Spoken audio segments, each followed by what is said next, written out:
Good morning, virtual villagers. I'm Kate from What Kate Made, and welcome along to this session this morning on how to press flowers. 3 different ways to press flowers. Now, this year, last year and this year, I used a lot of pressed flowers in things like candle making and with soaps. Then I did various demos of how to create a canvas with pressed flowers. And as I was doing it, I was thinking I really should be pressing my own flowers.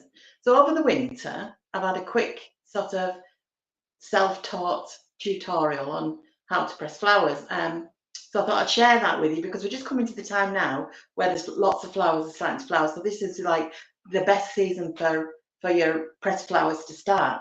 So I'm going to show you 3 methods. To use heat and a virtually instant.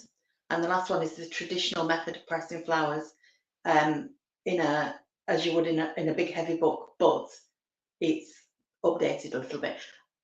Forgive me for the new environment because I need to use my microwave and my iron. I'm actually in the kitchen today and not in the craft room. So we've got new equipment, so just bear with us. I'm also trying to get your feed up. One of the things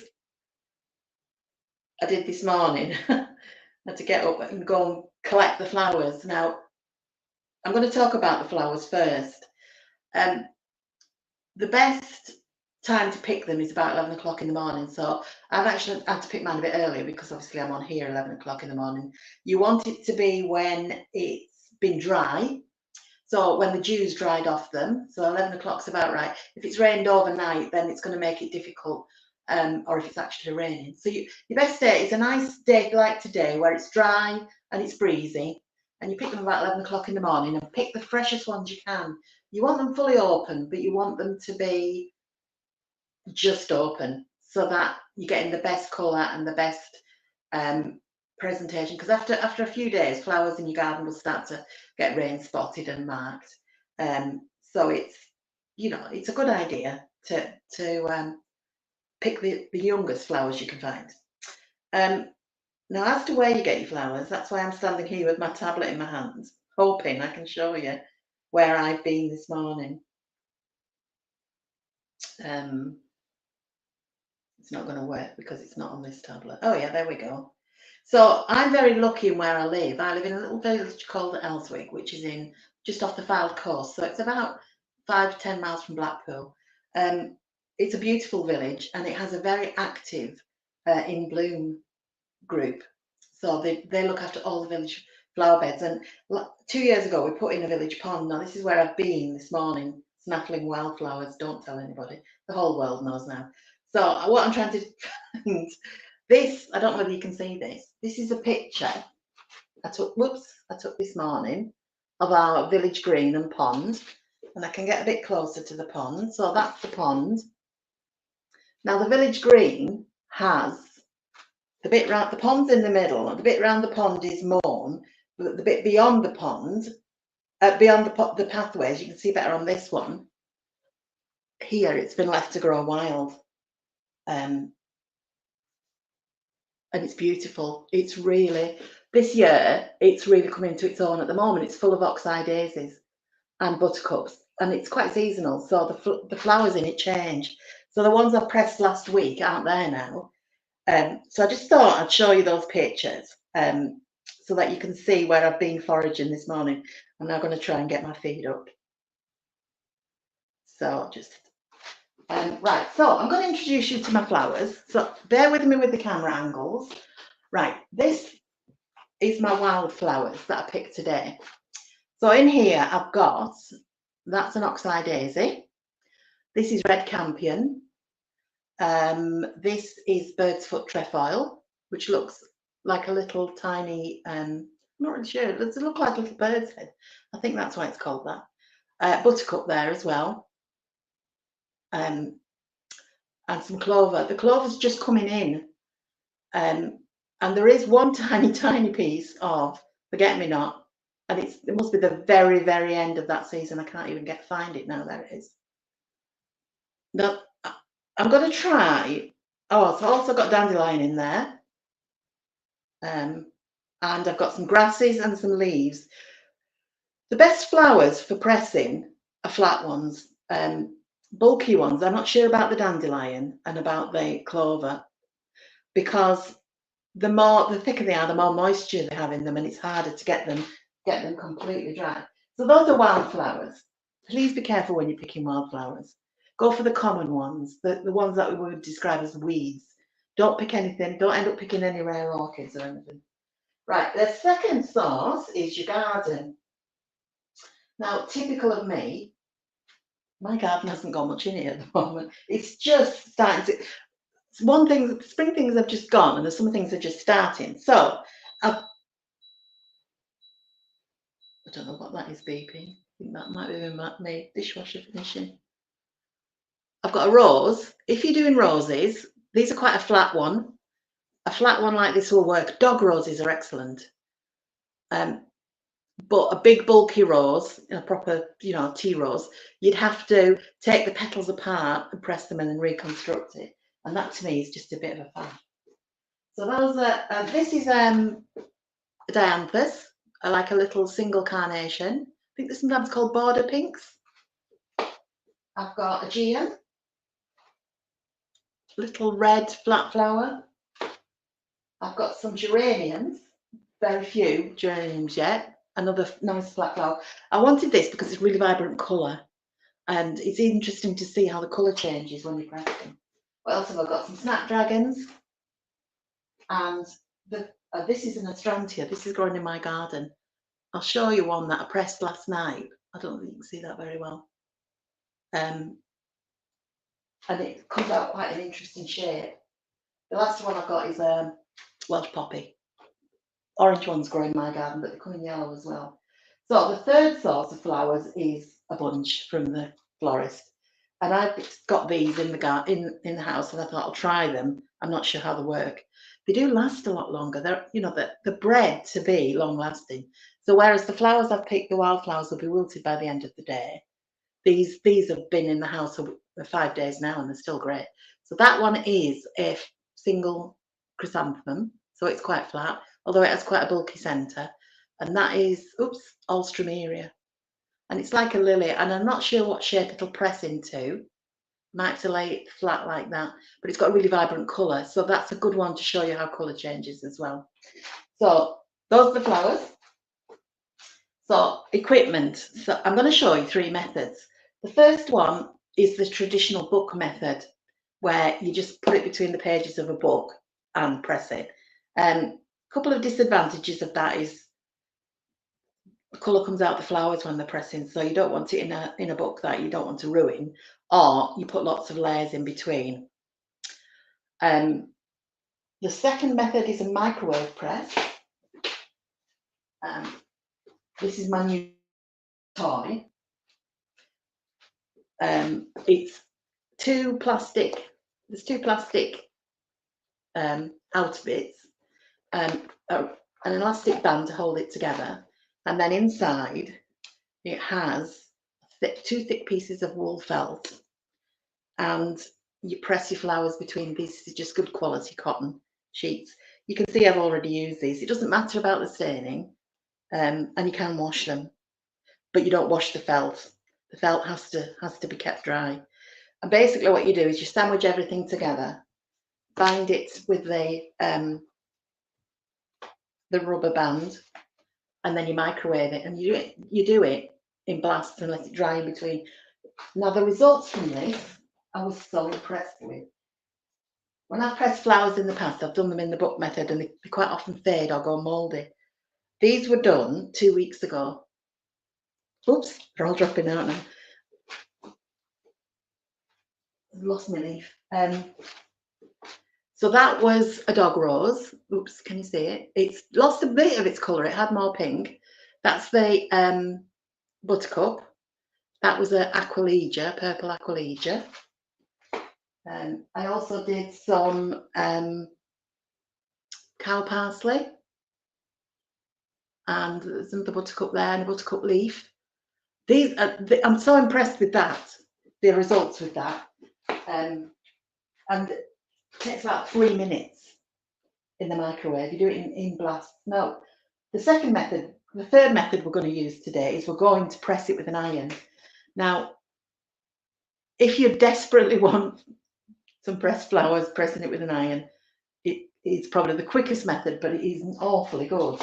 Now, I mentioned the Astrantia before, and I don't know whether I'm going to hold it up against the paper because you can't see very well. It's not showing very well, but it's come out like a star shape. And this one here is the geum, but when it's I'll put them all together. The original flower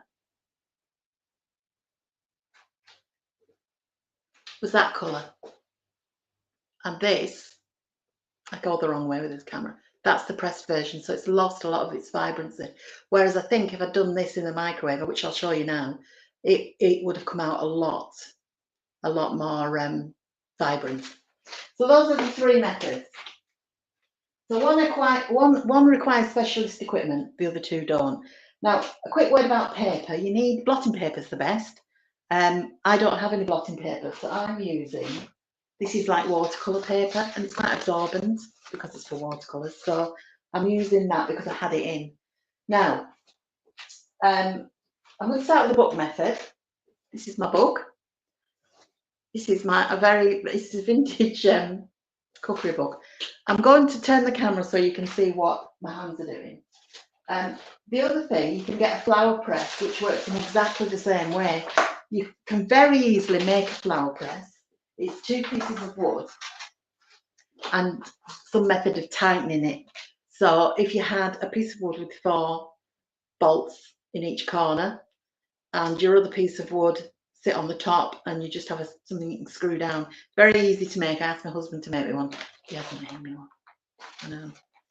I had to buy one. But so I went for the kind of the book style flower press, which is, again, it's 2 pieces with layers sandwiched in between them, and then they're fastened with Velcro straps. This, I put flowers in it 3 weeks ago, so you're going to get the big reveal now because I've not opened it. So that's the first time I've used it. When you've got your book, store it in an airtight bag. It does help. Right, I'm going to turn the camera around and show you, and we'll open this flower press and see what's happened. So fingers crossed. So just bear with me a second. I'm going to work on my ironing board because that's that's a handy surface. I wouldn't normally work on my ironing board. Right, so let's open this up and see what's in it. I'm really hoping it's got nice pressed flowers in it and not mouldy mess. It's like Christmas. Can you see it? So the straps really are just replace your screws or your other heavy bolts. So I'll just put those straps to one side and let's see. So the way you use this is this flower press comes with these absorbent paper sheets and these thin foam sheets that go in between. Look at that. I'm so impressed with those. They've done perfectly. I mean, really, even the cow parsley, can you see? The cow parsley especially. Right, so I'm going to pop that to one side. There's another layer. That's the absorbent paper. As you can see, it's not very marked, so I can use that again. That's the heavy card. There. Now look at that. I'm so impressed. I have to say, I'm impressed with myself. Now, this is definitely something I'm going to do. The only thing was, I would recommend you keep a journal of when you put the pressed flowers in so that you know when they're ready, because I had to sort of like work my way back through my diary and find out when I put them in. So they work really well. And then you will just gently peel them off your backing. They are very fragile. Look at that beautiful poppy. But they kept their colour beautifully. actually probably better than the microwave method. But you see, I've done leaves as well. And when I collected my flowers today, I also collected some grasses. I'm going to try those. Right, I'm just going to pop them to one side. And I'm going to do a selection. So when you do, well, I'll show you the book method because that's the one that involves buying more equipment. So this is my heavy book, and you just open it up in the middle, or anywhere really. I've got a folded piece of the watercolour paper, and I'm going to put that inside the book. This will absorb the liquid, but it'll also protect the book. And I'm going to use some of the wildflowers in this just because I've got lots of these. And to prepare your flower, cut it off very close to the stalk, to the flower off the stalk, and just place it that way up. So I'll put in the daisy and one of the red campion, because this is sort of a reverse demonstration, because you've seen the results and now you've seen the method, because obviously these won't be ready for 3 weeks. I'm going to try one of the clovers. Didn't see much cow parsley this morning. And I'll try one of the, oh, that's just bugs. One of the bird's foot trefoil.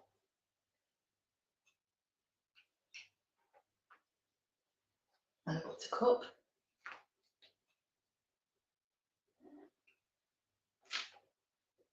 This method's probably better for your slightly bulkier flowers because you're leaving it for ages. I've got just a solitary piece of lavender. It's just coming into bloom, so I'll put that in as well. What else have I got in here that I haven't used? I'll maybe put one of my grasses in. I don't know what this is. I have identified a lot of my, can you see it better there? If I hold the white thing, I forget behind it. I have identified a lot of my wildflowers using Google, but I didn't tend to do the grasses. So I'm just going to snip that and lay that in as well. So once you've got all your flowers arranged, they don't want to be touching, but they can be quite close together. I'm going to fold over the other bit of the other half of the watercolour paper and press down quite hard on it. Then I'm going to take my book and shut it. Now at this point, you can pile other heavy books on top, but because of the straps around that gave me the idea. Let me move the flowers before they wobble off the. Gave me an idea to use a bungee cord. You can use trouser belts, leather belts, or they don't have to be leather, any sort of belt. But I thought I'd try this bungee cord, because you need to put quite even pressure all the way along your book. So you would have maybe 2 belts, one on each end, and then this will fasten across like that, and it's quite tight, so it's giving lots of pressure. And at that point, you put it away for 3 weeks, 2 to 3 weeks. When I said before about making notes about what you're doing, you could write on the paper the date that you pressed them. Although that you wouldn't know till you opened it. It is worth keeping a diary of your pressed flowers. So what I've done today is I've got my little notebook. And I've written BBH session 3rd of June, and I'm going to write book, because that I know I've done it in the book. Now I'll very quickly show you this flower press that I have again. So the way these layer up is, that's your board. This is the stiff absorbent, water absorbent material. Then you put a layer of absorbent paper on, and that just protects your board really. Then you put flowers. So I'm going to choose a random selection. You can't see what I'm doing, but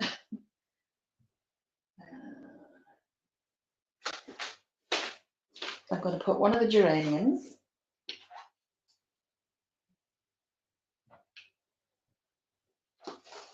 And a poppy. and one of the little flat roses. You don't have to cut the stalks off, but it does make it a bit easier to press them flat. I also put a daisy. I'm going to put one of my grasses and some leaves. I've got a clover leaf here. It's a bit, actually not a good example, but I'm one of the grasses. So that's my layer. Then I take one of the foam sheets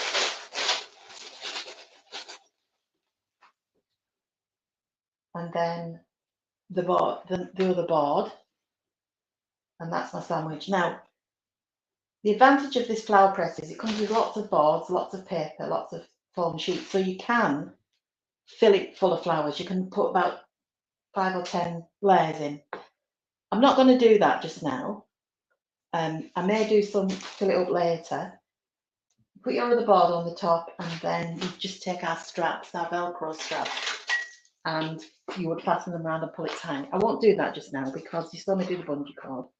So I will fill that up later. Right. So that is the traditional book press method. This I will have a look now at the flower at the microwave press. Now I'm just going to do a bit of compare and contrast.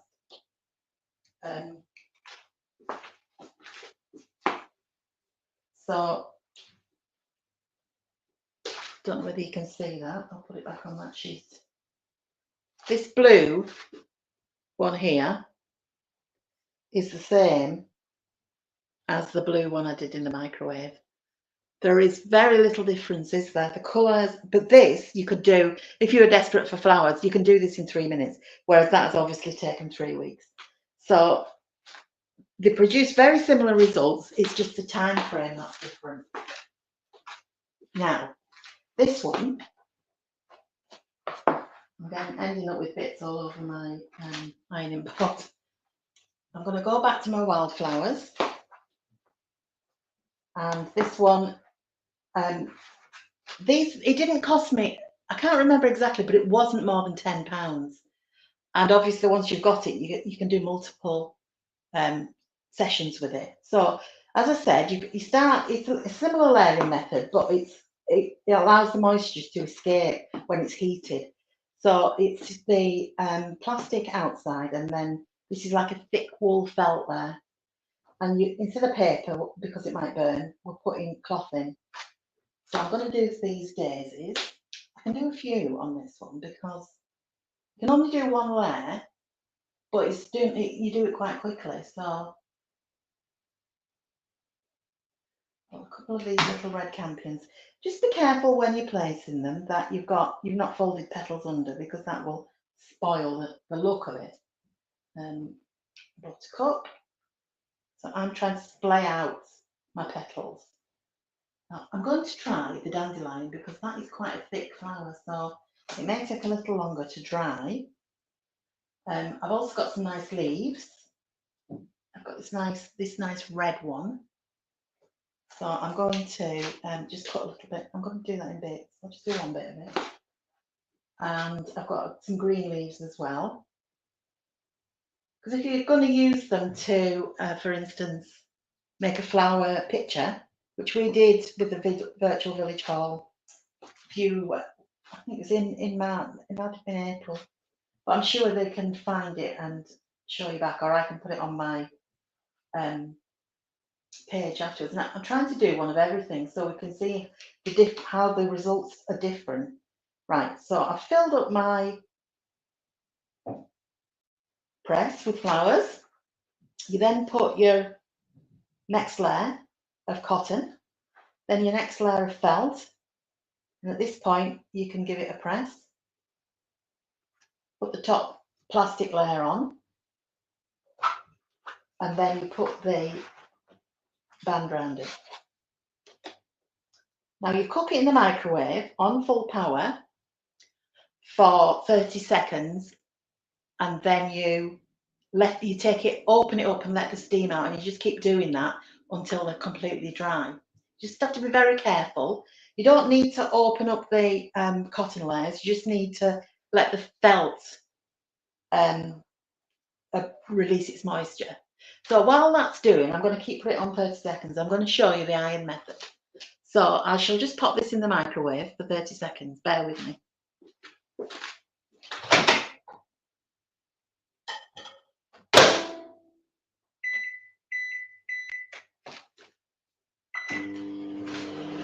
Right, so let's try some of these flowers using the iron.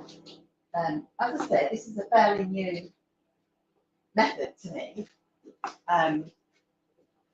So it's a bit, let's see how it goes. Now I showed you these earlier. You can see the difference in the colour between the two. So I know that the iron method reduces the colour quite a bit. It's very easy to burn them, so it is a bit hit and miss. It's not what I'd recommend, but if you're really desperate and you want to try something where you don't need any equipment, that's quite quick, then it's probably, you could try it. So the other thing I've got is just some kitchen roll. This is to stop the colour from the flowers getting onto my work surface. So I'm going to start with some brightly coloured ones. So I've got my bright pink geranium and my pink dianthus. These are quite thin and quite flat. I don't think I'd want to do anything really, really bulky like this, because I don't think the iron it would take too long with the iron. I'm going to do the astrantia, which is like a multi-stamened flower. So I'll just do the three. I'm just going to set the microwave running again.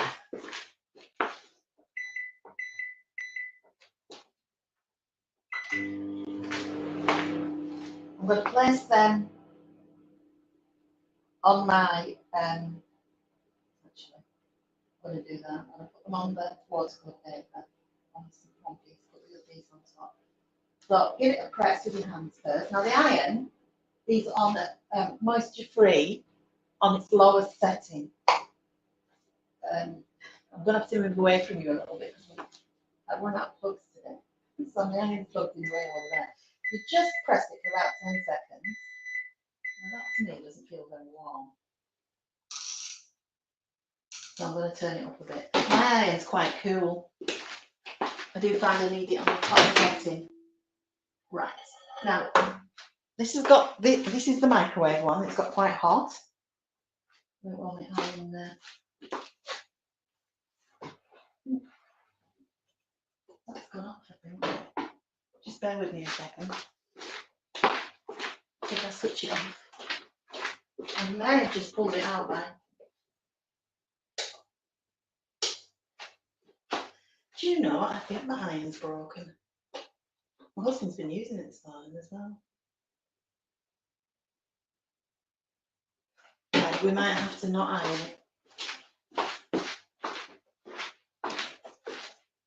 But the method is you iron it and you keep ironing it and keep checking until the flowers are dry. I'm not sure why that's not working for. Anyway, back to the microwave method. I've done 2 lots of 30 seconds, so I'm just going to let it just. I wish I had smelly vision because I can smell it. It's warm. And I'm just going to lift it like that to let it. You can see the flowers. I'll show you that. I've already pressed flat. What we're looking to do now is to draw the moisture out of them. So I did it for, what did I do? I think it was about 3 minutes altogether in 30-second bursts. And I took it out and let it cool. So that's still a bit warm. I'm worried about my iron now because I've got ironing to do. So never mind. But you get the gist. I'm just going to bring you a little bit closer so you can see what I'm doing on here and turn it down a little bit more. I am working a bit. It's not my usual place to work. We're usually in the craft room. So it's a little bit disconcerting for me. Now that's cooled quite a bit. I'm going to pop it back in the microwave.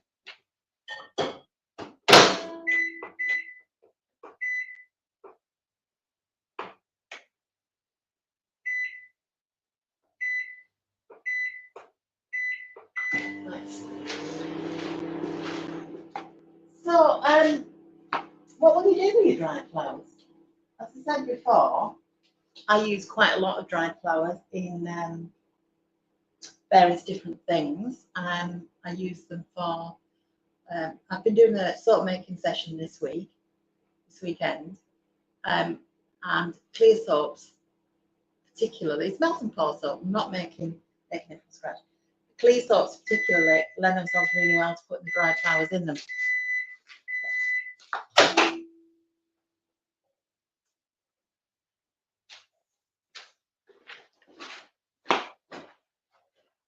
Again, you can feel, when you get this out, it feels damp. So you know that it's working. So it's had, but 3 30-second blasts. And you can see the moisture coming out already. I just need to let that cool. And where this is quite boring, but once you see the flowers finished, it won't be as boring. And it even looks like my dandelion is squished pretty flat as well. So I'm quite pleased with that. Now, as I say, the cotton cloth you can wash in this, but you don't wash the felt. You just let that dry out. And then once it's dried out, after this session, I'll seal it back into an airtight bag, just because it's better for to not let it get too much moisture from the atmosphere.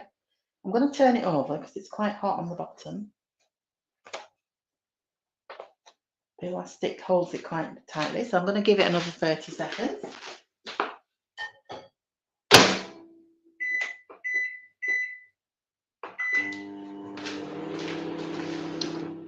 I'm just going to turn you back up a little bit, because at the moment it's just going to be lots of microwaving. So I've shown you, talked to you about what sort of flowers you can use. I've shown you the methods, the traditional method of pressing using a book or a flower press. Paper, we've talked about paper, blotting paper is the best, or something that's very absorbent. Avoid using this kind of, let me get it up, the kitchen roll, because it's got an embossed pattern on it. I don't know if you can see that, but you know it comes with an embossed pattern on it, and that can affect flowers. Tissues, like tissues for blowing your nose, they don't have patterns on, so they're quite good.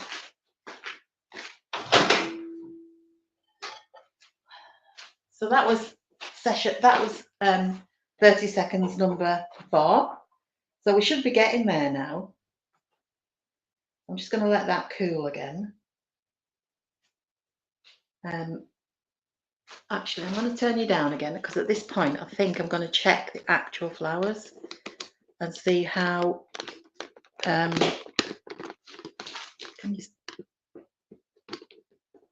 not very good with this tripod. I'm going to turn it slowly. There you can see. You can see now, can't you? Yes. I'm just going to try and see how we're going. Some things will dry quicker than others, and you can feel the leaves are quite dry. It's almost there. I'm just going to actually give it another 30 seconds, and then we'll, I think we're done. You can feel when it comes out of the microwave towards the end that it's warm, very warm, but it's not damp like it was before.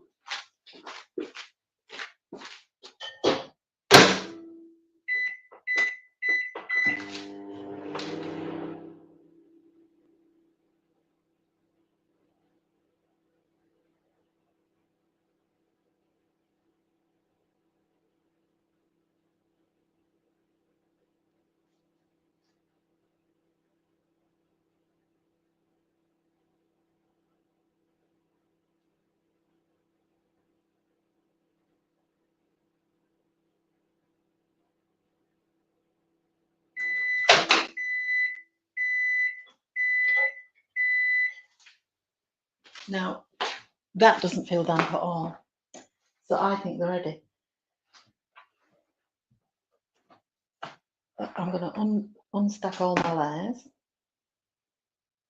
Now, if you want to do more than one layer with this,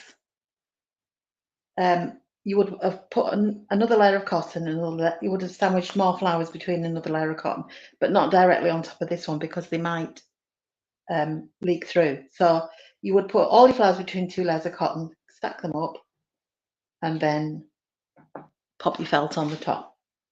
So let's see what we've got. I'm going to put them out onto this piece of, so the storage methods. If I show you go back to the ones I microwaved the other week when I was trying it out. When I bought dried flowers off the internet, they've been in little plastic packages, vacuum sealed, against a piece of absorbent paper. So that's how I've stored mine. This is what do you call those, Polly Pocket things? And I just cut it. It's not sealed, but then I put them in an airtight bag. Now they've been in there for 3 weeks nearly, and as you can see, they haven't gone mouldy or anything, and I think that's keeping them in an airtight container. So what you could do is create these little envelopes for your flowers, using your watercolor paper as a backing. That would help keep them flat. This stops the plastic sheeting, stops them getting damaged, and then if you seal them into like a Ziploc bag that's airtight, squish the air out, and they should keep till you need them. I'll let you know. Where was I? I was going to do the big reveal on this, wasn't I? So I'm going to peel off my top layer. Now they're wonderful. My daisy particularly, I'm just going to, it's very dry. You can feel now how dry they are. So that was 2 minutes 30 seconds. And the leaf, that's come out particularly well. I'm really pleased with everything. The only thing that hasn't worked very well is the buttercup, and I think it's because it's broken up as I've put it down. So let me just pop those onto my watercolor paper. You can hear them, how dry they are. I'm very impressed with this method. The red campion has come out lovely. It feels very papery. Oh, it's my iron coming back on. I've never done that before. Maybe the setting I've got it on. That's my dandelion. That, it's okay, but it hasn't really, it's just a bit of a mass, isn't it? Same with the clover. Again, the clover. Oh, it's interesting, but it isn't really, it doesn't look like clover. So I'm very pleased with the way that's turned out. Now, because my iron's just come back on, I'm going to have another go with the iron. Let me move everything away. The only thing with these pressed flowers is they are very fragile, so you do have to be very careful handling them. Now, I think I had that on timer, and that's why it didn't want to work. Okay, let's try it again. So I'm going to put my paper towel down. As I said before, this isn't for pressing, it's just for protecting the surface. I'm going to put my wildflowers sandwiched between my 2 pieces of watercolour card, and then take my iron and go over it.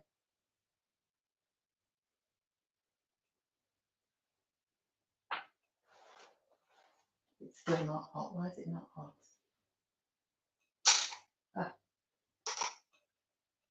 So there, it's on its low setting. Give it a minute. You do have to keep doing this. It does take about a minute, so I'm not going to do everything. You can't see it, can you? Where are we? Let me turn the camera around and up a little bit. It's just so you can see me ironing. My iron cord won't stretch any further, so I can't bring it that close. Right, so I've got heat now. You just apply the heat, and then like with the microwave, we're just going to lift it and let the moisture out.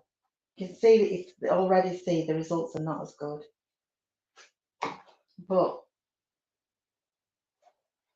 if you want to give it a go without any equipment and you want it instant results, then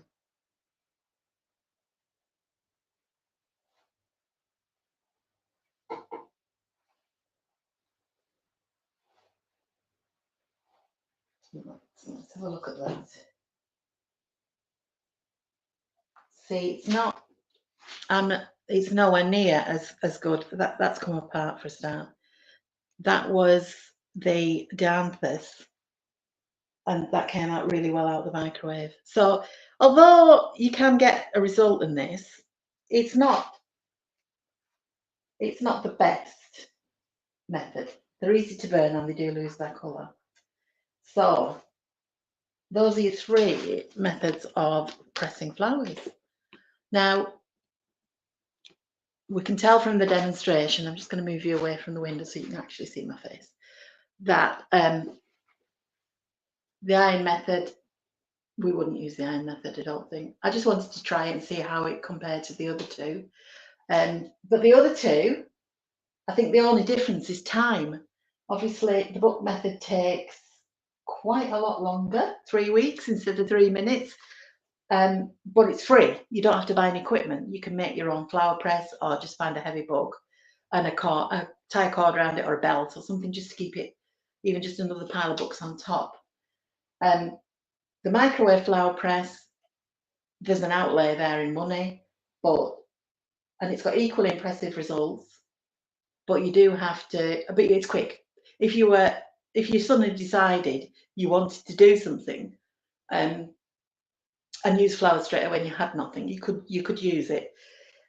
If you wanted to quickly build up a stock of dried flowers, it's a good idea. If your garden's like mine tends to be bare for a bit and then full of flowers and then bare again, and that's the way I planted. I'm a bit of a random planter. But you might, when you've got lots of flowers in your garden, that's the time to pick them and press them, because you're not stripping your garden. You've still got flowers to look for. Same as when you're walking up the verges, if there's any, like today when I was at the village green, there was literally thousands of the oxeye daisies and the pink campion and the buttercups. So those are the ones I picked, because I only picked 6 and you wouldn't notice, but I wouldn't have picked anything that there wasn't a lot of. Cow parsley grows everywhere, and it looks really good when you use it, particularly if you put it in a clear soap and colour it, because it floats in the middle, and it's quite a beautiful effect. It's very delicate. So another idea that's really nice that I might do this year, or I'm a bit late starting, is to do a year of flowers. So press something every week of whatever there is that you've a lot of in that week. In the spring, you've got things like crocuses. They're nice, delicate flowers, so they'll press quite well. You've got bluebells, you've got forget-me-nots, and then as you're coming into the summer, different flowers go all the way through to things that flower in the autumn. I have nerines that flower September, October, and the beautiful pink lily. So they would be excellent. So it would be a nice idea to do a year of flowers and press them as you go. And then in the wintertime, you've then got the joy of creating things with them to make, bring it all back to you. So I'm sure if you looked back along through Virtual Village Hall for a couple of months, you would find the pressed flower demonstration I did, which was a canvas picture of pressed flowers. They weren't my own pressed flowers, I have to say, the ones I've got. So I hope you have a go, even if it's just the book method. If you're keen, then you can get flower press. The microwave flower presses you can get online, they're all pretty much the same, whatever brand you get. Make your own flower press with 2 squares of wood and 4 bolts. I'll see if I can get my husband to make me one. And I hope you enjoy it. So thanks very much for joining in. I haven't been able to get your comments up, so I haven't been able to reply to them, but I'll go online after we finished and reply to all your comments. Thank you very much for watching me. And I think my next one is the 17th of June. That's a Monday again at 11 o'clock. So I'll see you then. So it's this Kate saying goodbye.